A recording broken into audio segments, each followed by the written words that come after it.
Hello everyone, welcome to my YouTube channel. I'm Isidora and this is a second video of a three-part video series on the process of making piano arrangements step by step.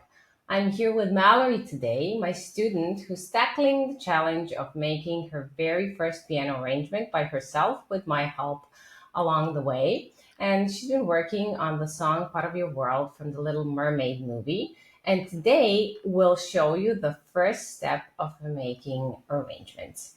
Hi, Mallory. How are you? Welcome again. Thank you. I'm doing well.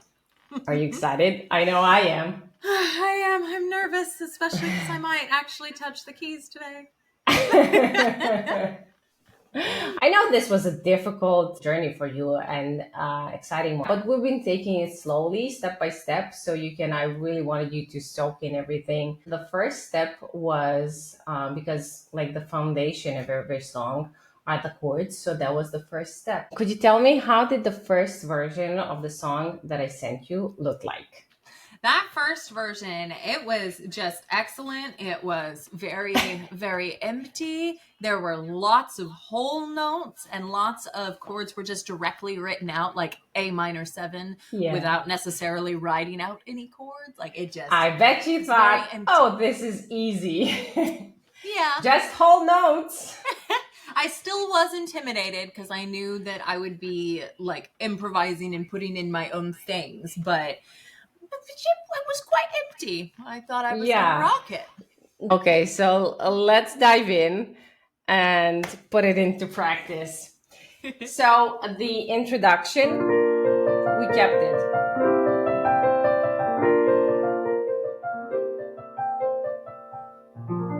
And then that's what you had. Yes. One chord and almost nothing else. One, so we kept, 2, 3, 4. Exactly. We kept the introduction because it's so recognizable and so lovely. Could you demonstrate a little bit up to bar number 12? Yes. The first phrase, basically. Yeah. Okay, starting at the intro? Yes. Okay.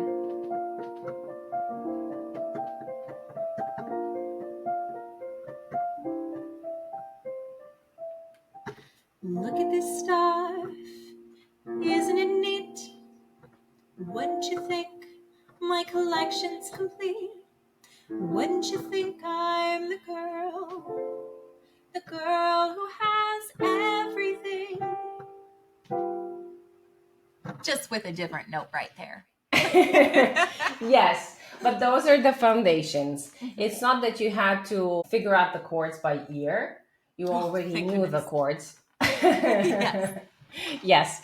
Well, you already knew the chords, but like the first thing that we did was how we are going to connect the chords. You had an example in like the first phrase, but then you had to apply it all over the song. Yes, all over. And we've been also working on chord voicing, which is basically how you distribute the notes of the chord on the keyboard. So, and it had a lot to do with chord texture. So this is a very tender song. Like the character of the song is very tender, very soft. I feel like chord texture is really important here. So you had a say in there, especially because your musicality is on a high level. And then intuitively you said like, oh, this is the end of phrase. I want to keep it quiet. Or here's like, this is the peak of the phrase. I want to put in some more note. Could you demonstrate a little bit? Measure 32. I want to be where the people are. I want to be where the people are. I want to see them dancing, walking around on those, what do you call them? Oh, feet. Flipping your fans, you don't get too far. Minus that note. Yes. We kind of kept less notes in the first couple of bars, but then here we added some more notes because of the intensity. Also, you did your thing there. You can tell us about it with the C major chord in measure 34. Yes. let's see. So in 34, for some reason, I just really think of like small children at weddings in this spot when you see them dancing. And so whenever I jump up, see 'em dancing. I do a arpeggio going up with the added passing notes because that just, I don't know why, it just reminds me of little children twirling in dresses.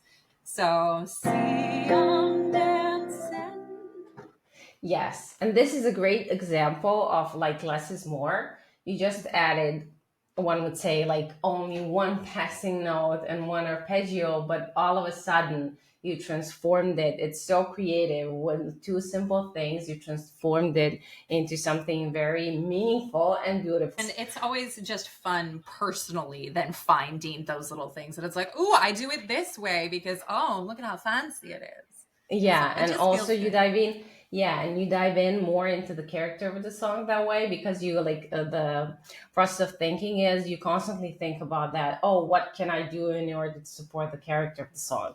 A good example is measure 29 and 30, where we have these G minor 7, A minor 7 chords, where in the beginning stages we just kept them well connected. Those are two bars of like piano solo, Mhm. and it's this song is definitely a soft, tender character, harp like. So Yes. we kept it, yeah, in our minds. We kept the idea like, oh, we're going to do something like that, harp like, Really arpeggio. thinking of it like a harp, or like bubbles coming up in the water, it Yes, really yeah. made a difference when creating this. Yeah. So it's always very important from the beginning stages, even if you're creating just connecting two chords, it's important that you think in advance, and like really think what style would you like this song to be in. Yes. So could you just demonstrate these two bars? Okay. I want more.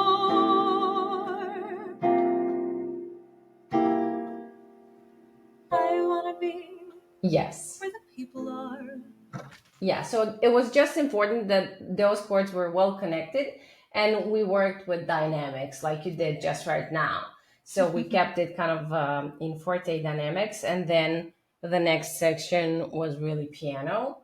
But of Yes. course, yeah, that's also for instance, for beginners who are not able to develop it in some more difficult way. It's also a nice solution to just use dynamics, even if they have like only two chords. Just well connected to chords with proper dynamics is also a good start. It makes such a difference, just hearing wise. It just sounds so much better. How did you learn how to connect the chords? Through some great chord charts that went through the progressions, just in the whole notes and a lot of crying. But I had this chord sheet that went through 1 4 or sorry 1 5 3 4 6 5 5 7 1, and just Yeah, simple starting chord with progression. that, Yeah. in different inversions and figuring out how to connect those easily and well, and then throwing in chord voices, to like create that melody in there, really is, I think, the start of what made me start to understand how to do this and to create these connecting chords. It took quite a while, and then transposing it to other positions was That was a also, difficult part. Yes. yeah, it was a whole beast of its own. But once my hands really started kind of memorizing those different positions and Muscle changes, memory, yeah, jumped in. yeah, Yeah. it really connected into the music. So then when I was going in between like F9 to A, I could think more about how these would link together smoothly instead of just being and jumping everywhere. Yes. And can you demonstrate it a little bit, that chord progression, and maybe Yes. transpose it into Oh, some key? oh, while we're recording. Okay, I'm gonna do it just as whole notes though. 5 3 6 4 5 5 7 1. Yes. And then we transpose it. Okay, let's see. We'll jump in the key of G, just for ease sake. 1, 5, 3. No, it's already wrong. 3. We're going to start that again. I gave you a look. Yeah. Stern look. Okay, so we've got 1, 5, 3. There we go. 6. Pull to 4. Up to 5. R5, 7. Back to 1 in the key of G. There we go. Yes. Yes. I haven't done that particular one transposing in a while. Yes. And you also understood how when you well connect the chords, you can form the melody in the upper voice. Yes. And that was beneficial for this song because we were very careful about it. And maybe the perfect example is measure 39, that phrase of flipping your fins, you don't get too far, where the upper melody, we connected the chords in that way that the top voice actually supports the melody of the song. And we created that in so many places in the song. Yes, very much so. Yes. Flipping your fence, you don't get too far. We ended up going and we made it just a really, really big chord later on, just so that it really kind of flowed through. That Flynn flipping. Flipping. Oh my goodness, my words. But yeah, so fins are important. Indeed, for jumping, but not as much as legs. Yes, indeed. But those sections, when we were going through the chord progressions and adding those upper voices and trying to find ways to link those together, made such a big difference than trying to come here, even though I wasn't necessarily following the melody always, but connecting it with there and following along. That was great. It definitely helped. Yes. So we did not dive too much into the theory today. We more presented the concepts that we used. And the point is that if you use these concepts, you can even create a nice, simple arrangement, which is good for beginners. But of course, we evolved the arrangement so much more. And we're going to present it in the next video, right? Yeah. Yeah. Okay. I'm nervous, but I'm excited because it sounds pretty cool. Great. So see you in the next video. Alrighty. I will see you then.